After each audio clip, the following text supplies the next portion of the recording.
isama ka kung saan sila pumunta.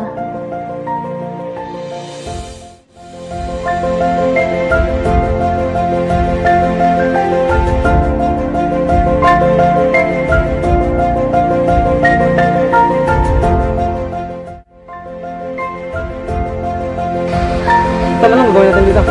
Kain tayo dito. Ako na maglilibre sa inyo.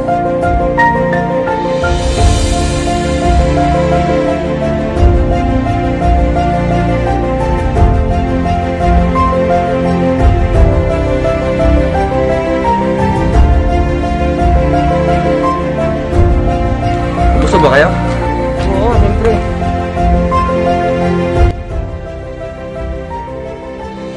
Mapasimbahan, yung kaibigan mong tanggap ka kung ano ka at kung sino ka. Kahit di ka makasabay sa kanila kasi walang-wala ka, pero ramdam mo pa din ang saya at ngiti sa kanilang mga mata. Yung kaibigan mong patatawanin ka,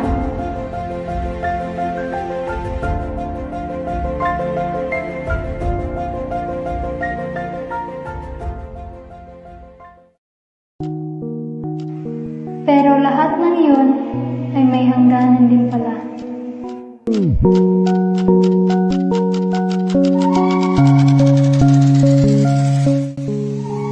Takot sila sa tuwing nakakasalubong nila ako sa daan.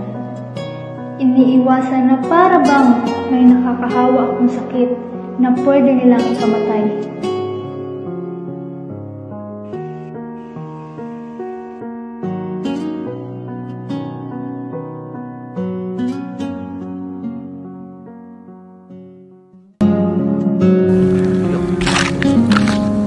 Diba, yun yung dati yung kaibigan?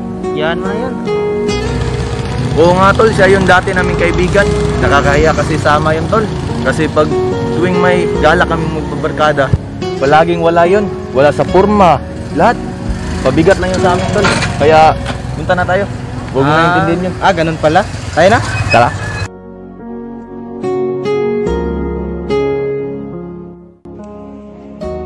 Hindi ko lubos maisip kung bakit sila ganun. At agad silang nagbago.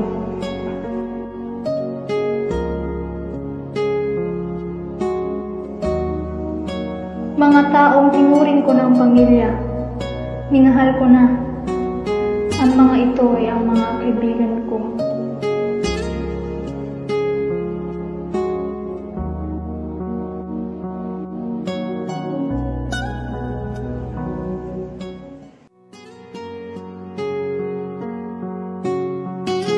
Nasaan na yung dating sila na karamay ko sa mga problema?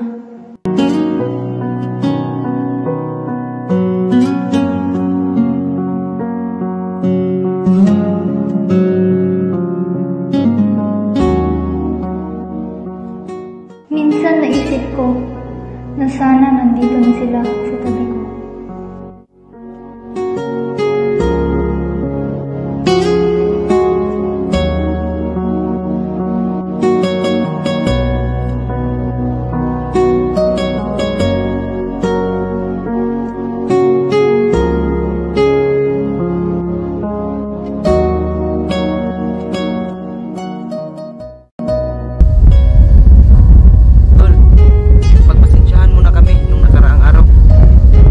Ganito kasi yun, tol.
At ito yun, tol.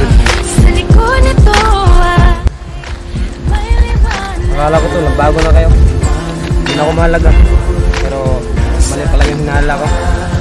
Salamat na pala sa surpresa na binigay sa akin. Sige lang yan, tol. Kaya?